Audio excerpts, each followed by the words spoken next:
Hey there, Bible buddies. I've got another Bible review for you today, and this is yet another New English Bible. Now, this one is produced by Oxford, and this will probably be the last one that I review. And I have kind of saved the best for last, I guess if you could call it that. This particular edition does include the Apocrypha, so we're going to be kind of looking at that today as we explore this edition of the NEB Bible. I know that I've been kind of hitting the NEB Bibles recently pretty hard. I will try and spread these videos out so they don't all hit at the same time and you guys just roll your eyes like, oh man, another NEB review. Not to mention a lot of the features on the NEBs are exactly the same. It appears that the NEB Bible, they did not really stray too far from the initial layout. And you'll see what I mean when we get into this one. So let's go ahead and get started here. You can see this one, and I don't know what it was with the NEBs. They really had some awesome grain in the leather. So you can see this beautiful grain on this cover. This one is not marked. So typically when a leather is not marked, if I can,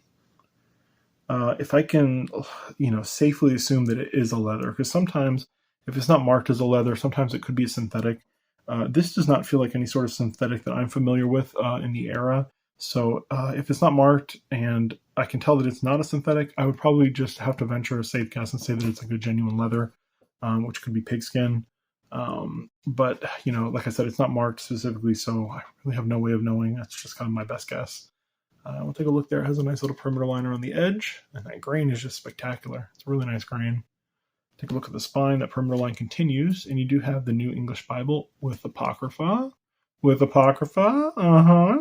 And then you have the Oxford logo down there at the bottom. Now, there are some ribs, and these are actually raised, which is nice, and that is kind of a departure from the last ones that we've been looking at. You have 1, 2, 3, 4, 5 of them. I'll go ahead and show you from the side. You can see that they do kind of pop up a little bit. I'm guessing kind of like I hate to say it, kind of like a pimple. They kind of must have just pressed it here a little bit and raised the hubs to kind of press them out. But there are some raised hubs there. On the back, you can see that beautiful grain also. Wonderful job they did there with the leather. Now we'll take a look at the top, and we can see that it does have white head and tail bands. There is a single black ribbon, and there is a very nice gilt. The gilt is kind of a satin finish. It's not super shiny like some of the other ones we were looking at, but it is very well done. And as far as the leather goes, as far as the ribbon goes, this is actually a pretty nice ribbon. It's a single-sided ribbon, and it's kind of thick, so it's definitely nicer than the other ones. It's a little on the narrow side, but it is a thicker ribbon, which is nice. Now, a couple things to note. I don't know how well you can see it here, but there is a little bit of wear on the corner of the book block here, and I would imagine whoever was storing this Bible was actually like standing it upright and letting it rest. And when you do that, you can see how the book block is shifted. See how there's a little gap and then it goes down to no gap. So certainly if you're storing your Bibles, vintage or otherwise, do not stand them up. Please lay them down flat. That'll prevent the book block from drooping and sagging. And because of that, I'll show you right quick. You have some separation here, and I would imagine that's just from over the years. You can see here how that glue is kind of separated off the Bible there. Plus, it's also cracked the leather. So there's a lot of issues with just standing your Bibles upright. Please do not stand your Bibles upright. If it's a hardback, go for it, knock yourself out. But if it's something in a nice leather or something you just want to maintain over the years, make sure that you're laying it down flat when you store it. just my 2 cents. Unless you certainly don't care about the appearance of your Bibles. I know some people don't care because it's a tool and they're going to use it, and that's understandable. So yeah, so go ahead and take a look on the inside. You can see that it is kind of a paste down. It kind of popped up, which is funny because it's reinforced, so it won't tear. But certainly the glue needs to be better applied. So I might go in there and run a little line of glue to kind of fix this. But it is just a black paper paste down. And it is that texture. I forget the name of it. I'll annotate the name of this texture. It's to imitate a certain leather texture, but it's just a paper here paste down. We'll take a look at the corner work there. Pretty nice corner work, despite there not being any kind of reference to what type of leather it is. So there we go. Get into the Bible. Now there is a presentation page that has been filled out, and this is actually a very nice calligraphy somebody did here. It looks beautiful. I wouldn't mind if every presentation page was filled out this nicely. Sometimes you get some presentation pages, and it just looks like somebody scribbled it in the car in the parking lot. But this is certainly very well done. Then we have the New English title, the New English Bible title page with Apocrypha. You can see there. Then we have some information about the N.E.B. and the second title page there, and the copyright information. We have the preface to the New English Bible. We have our table of contents. And you can see here that the Apocrypha is located in between the Old and New Testaments. That's how I prefer it. I don't like it when it's kind of jumbled in with the Old Testament. But here, I'll let you guys take a look at the Apocryphal books that are included. There you go.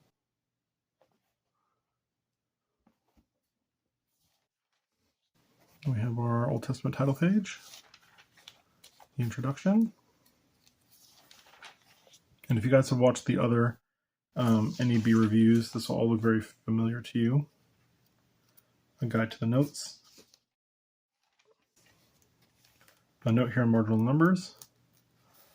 So you can see there that it will have marginal numbers like the other editions. And the book of Genesis. So you can see there that the headline there says the creation of the world. And we do have a triple line drop cap like the other editions, and the numbers are pulled out to the side. It is a single column paragraph layout, and there are footnotes, but there is not any cross references. So we'll go ahead and turn a couple pages in. I'll show you a couple more of those footnotes here. And again, this layout is going to be very similar to the layout that we've seen before. You do have the book name up in the top corners, along with the chapters that are associated with those pages. Your verse numbers are pulled off to the side here, and you do have a bold and kind of larger chapter numbers there to indicate that it's a new chapter. And then we have the running headers up at the top, and there is an attempt here at some kind of a nicer formatting. We're going to go do a poetic book so we can get a better example of that formatting. Here you go.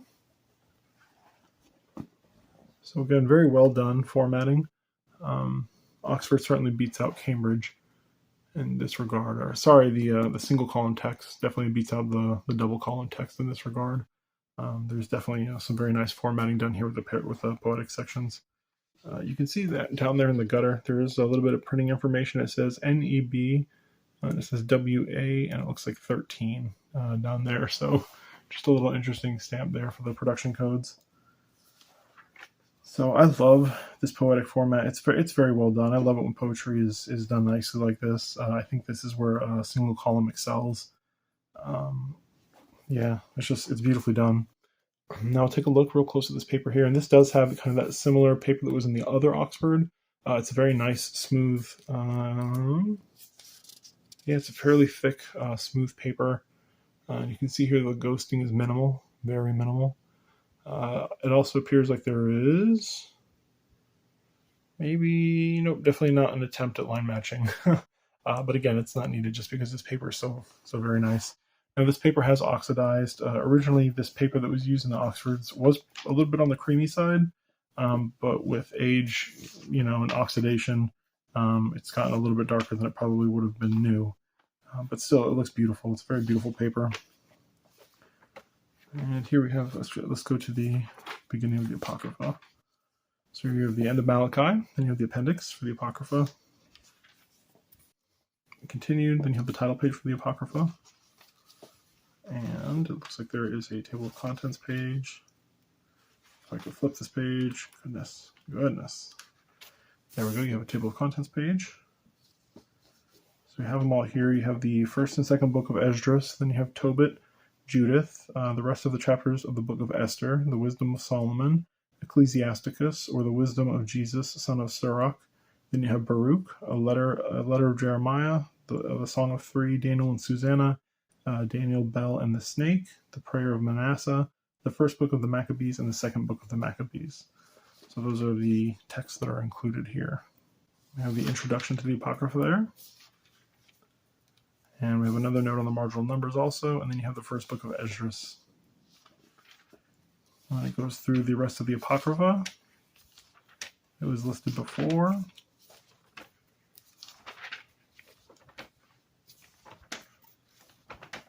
And we'll get to the end of the Apocrypha there and take a look at the introductory section to the New Testament. So the end of the second Maccabees there, and then you have the New Testament title page and the table of contents for the New Testament, the introduction to the New Testament. Another note yet again on the marginal numbers. I feel like if you haven't read by this point, you're not going to read it. Then you have the Gospel and the Gospel according to Matthew. So like all the other texts, this is going to be a black letter text. Again, I don't think that the NEB was ever produced with red letter. I could be wrong on that. But at least the versions that I have reviewed recently have not been red letter. I cannot for the life of me remember if the Collins was red letter, so that one might be a gotcha for me. But I will post a link up here if you want to watch the Collins video.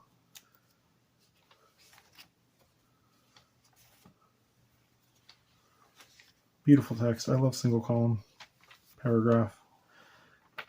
All right, and let's flip through this real quick. Get to the end here. And as is the case with all the NEBs, I do not believe that there's anything. I think that it just wraps up with Revelation, and that's it. There's Revelation, the end of it. And then you have a little note down there, kind of a printer's note. Then we have, can't tell if there's something on the next page or not. Nope. Several blank sheets of Bible paper here. And then the final flyleaf page there. You can see there's a little separation here. And this is typically what tends to happen. Even though there's reinforcing tape here and it's been glued down, I would imagine the fact that the front portion of the text block is pulled away from the binding, that it's caused this to happen. So this last page is torn off here and separated. So this will need to be repaired at some point. But if I'm keeping this one to be a reader, I'm not going to worry about it. I'll let the next person repair it. So no big here. All right, so let's go ahead and take a look. We'll do a little comparison here. I'm trying to think what would be closest. We'll do all the kind of larger Bibles. Let's start first with the other Oxford, and then we'll look at the Cambridges. So here's the other Oxford that I reviewed. And this is the New English Bible, and it basically doesn't have the Apocrypha. It looks to be the same layout and everything. So we'll compare sizes and do it all here. And you can see that they're basically the same exact size. Right?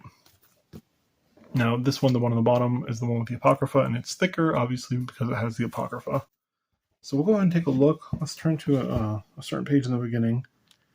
I'll say page 34. Why not, right? Well, we'll go a little further in.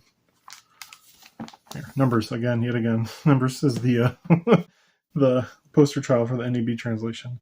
But we'll turn to page 192 in here also, and this other one, and see if the pages match up. So yeah, there you go. You can see they match up perfectly. So here's page 192. Let me make sure I'm in frame. There we go.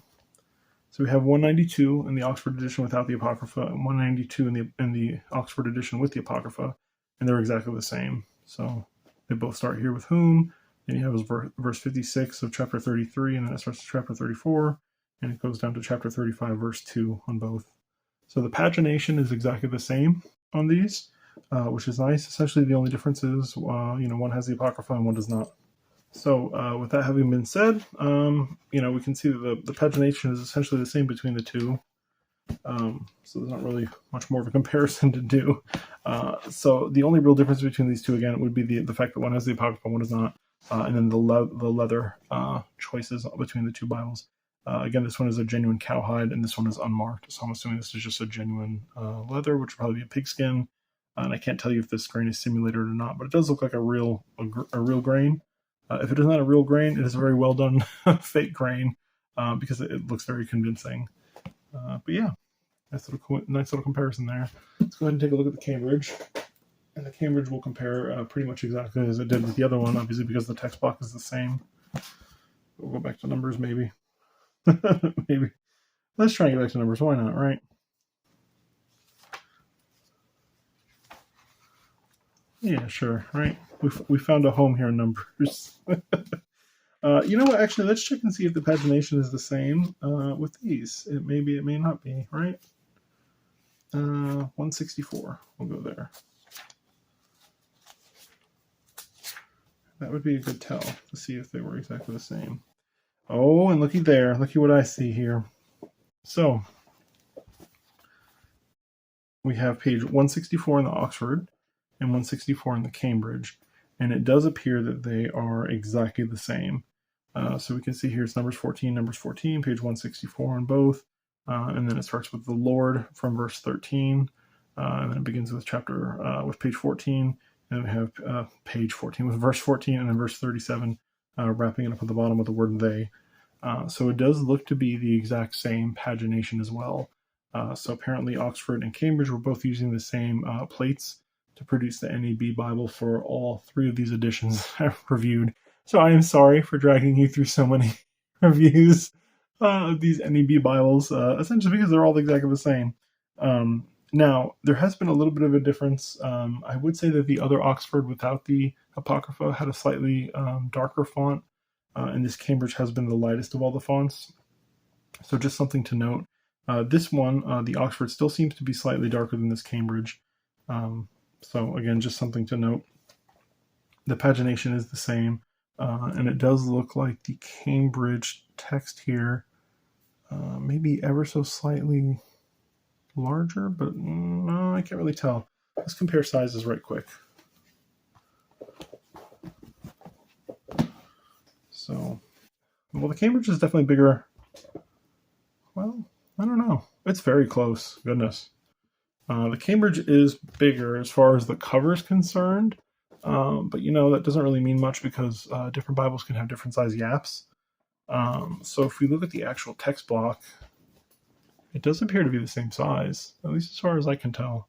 If it is not the same size, it is incredibly close, maybe a couple millimeters off in size difference. So yeah, there's not much difference again between the Cambridge and the Oxford. I would still default to the Oxford only because A, the Oxford has the Apocrypha, and B, the print I like better on the Oxford because it seems to be a little bit darker than the Cambridge, and the paper is definitely better on the Oxford than on the Cambridge.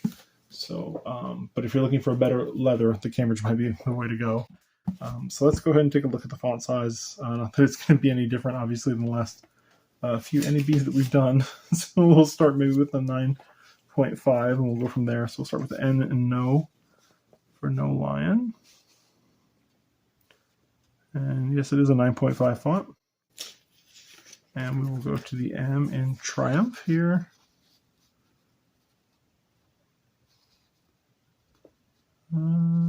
Actually, this seems to be like maybe a 9-point lowercase.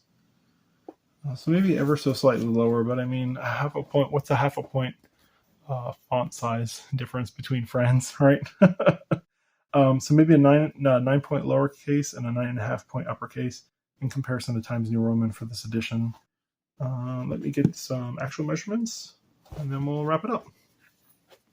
So this particular one comes in at 7 7/8 inch tall,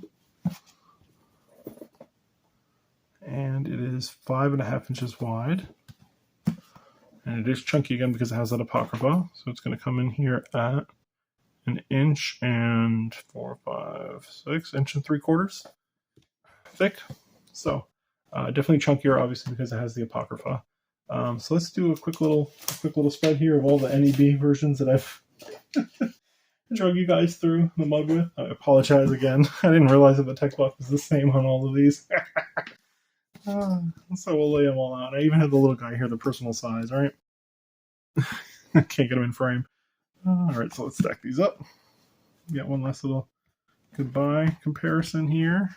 And then I will let you guys go for the night. Oh, goodness, I don't think I can do this. Let's see. It's like a pizza or a sandwich. Oh, how am I going to do this? There we go. We'll do it this way. So your Cambridge is on the outside, your Oxford's in the center. You can see the comparison there, the size comparison. Now remember, the three text blocks on the left are all the same exact, apparently, with the exception of the paper and maybe some minor thicknesses in the fonts. The odd man out would be this double column Cambridge personal size NEB. So, I guess it depends what you're looking for. If you're looking for a personal size, or if you're looking for a double column, I would definitely recommend this Cambridge. Otherwise, if you're just looking for an NEB to read and a nice fancy leather cover, any of these will do, seeing as how the text blocks are all exactly the same. So, Bible buddies, if you have any questions, comments, concerns, please feel free to leave them down below. Otherwise, if you could, like, comment, and subscribe, all the happy YouTube stuff. Until next time, bye.